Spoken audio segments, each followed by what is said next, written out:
Welcome to Young Black Lives on It.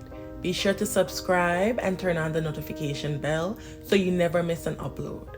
As the title indicates, in this video, I will be covering the stories of 3 teenage girls who disappeared without a trace over 30 years ago. Let me know your thoughts about these cases in the comment section, and if you have any relevant information, I urge you to contact the relevant authorities. These families deserve closure. On March 16, 1990, Toni Clark borrowed her boyfriend's vehicle, a Chevrolet Camaro, to go to her cousin's home, a trip from Oakland to San Francisco, which was about 25 miles. When it was time to head back home, her cousin was skeptical because Clark was having vehicle trouble. The vehicle wasn't turning over as it should. However, she was eventually able to get it running. Toni began her journey but ran into car trouble on the Bay Bridge. Just before midnight, another vehicle collided with the Camaro. Law enforcement was called to the scene and took approximately 6 minutes to arrive. There was the accident, but a bigger problem was quickly discovered. The 17-year-old was nowhere to be found. At the time of her disappearance, Toni stood 5 feet 3 inches tall and weighed approximately 110 pounds. She has black or dark brown hair, brown eyes, and both of her ears are pierced. Clark has a mole on her right calf and a light scar on her right knee. She also had a space between her central upper middle teeth. Toni was last seen wearing a black tube top with lace, black linen shorts, a light blue jean jacket, white loafers, and a gold ring. It has been reported that she was 2 months pregnant when she disappeared. The first place investigators thought to look was in the water below the bridge. Search and rescue teams sprang into action, combing the waters for Toni in addition to the Coast Guard. They didn't find her. Hopeful that she was alive, the investigation continued. Upon inspecting the Camaro, there were no signs of blood or hair. Clark was known to wear a gold bracelet that she never took off. However, it was found on the passenger side floor next to the keys to the Camaro. About a week after Toni disappeared without a trace, her mother received a troubling phone call. A girl on the other end sounded as if she was crying. Toni's mother stayed on the line with her for approximately 40 seconds before it was disconnected. She then reported the call to the police. However, they were unable to locate the call's origin. Detectives turned their focus to the driver whose vehicle had collided with the Camaro. Prosecutors believed they had enough evidence to try him for vehicular manslaughter. The only problem was, nothing showed that Toni was deceased, and as such, he was later acquitted of all charges. To this day, the community remains divided on what they think happened to the 17-year-old. Some reports stated that witnesses claimed they saw a black man searching under Toni's vehicle. Others said they saw a man leaving the scene, but no one recalled seeing Clark fall over the bridge. Many believe that the water carried her body, and others think she was kidnapped. This mystery remains unsolved. Anyone with information regarding this case is urged to contact the San Bruno Police Department at 650-616-7100. The case number is 9003-1715.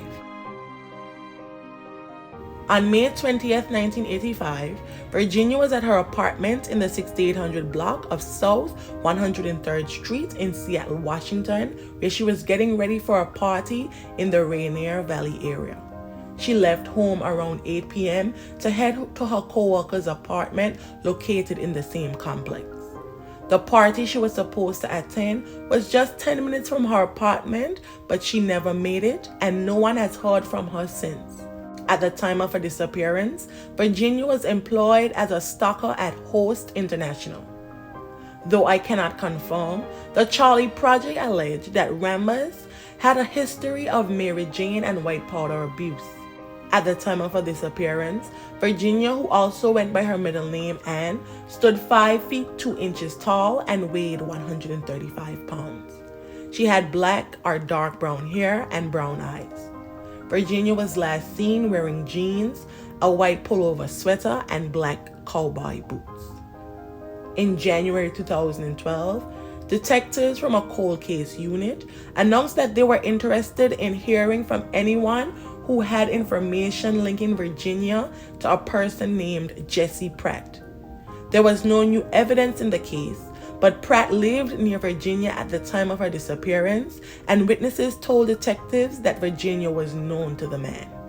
He went by the moniker the Candyman and had a long history of violence against women, and is currently serving a life sentence in Oregon for the 1986 fatality of Carrie Love.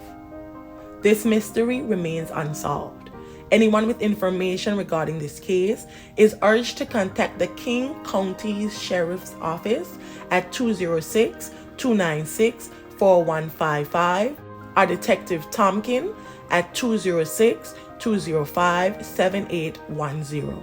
The case number is 85-097-654. On January 11, 1989, Thwana, a student at El Dorado High School, woke up and began getting ready for another day of school. Around 7 a.m., neighbors saw her waiting for the bus. However, she never made it to school. Darrough's mother, Edwina Hostin, reported her missing later that same day. Police officers canvassed the area and interviewed neighbors, but details were far and few. At the time of her disappearance, Thwana Darrough stood 5 feet 5 inches tall and weighed 125 pounds. She had black or dark brown hair and brown eyes. Additionally, she had a scar on the bottom of her right foot. Thwana was last seen wearing a turquoise shirt, a white turtleneck sweater, and a white skirt. Her nickname is Wanda. About a month later, police received an anonymous tip from someone saying that there was evidence that could help them with the case in a community in Smithville, Arkansas, which is located about 4 hours from the area where she was last seen. Prior to receiving the tip, police said they had already searched the area, though they did not announce why. This mystery remains unsolved. Anyone with information regarding this case is urged to contact El Dorado Police Department at 870-881-4800 or their local authorities.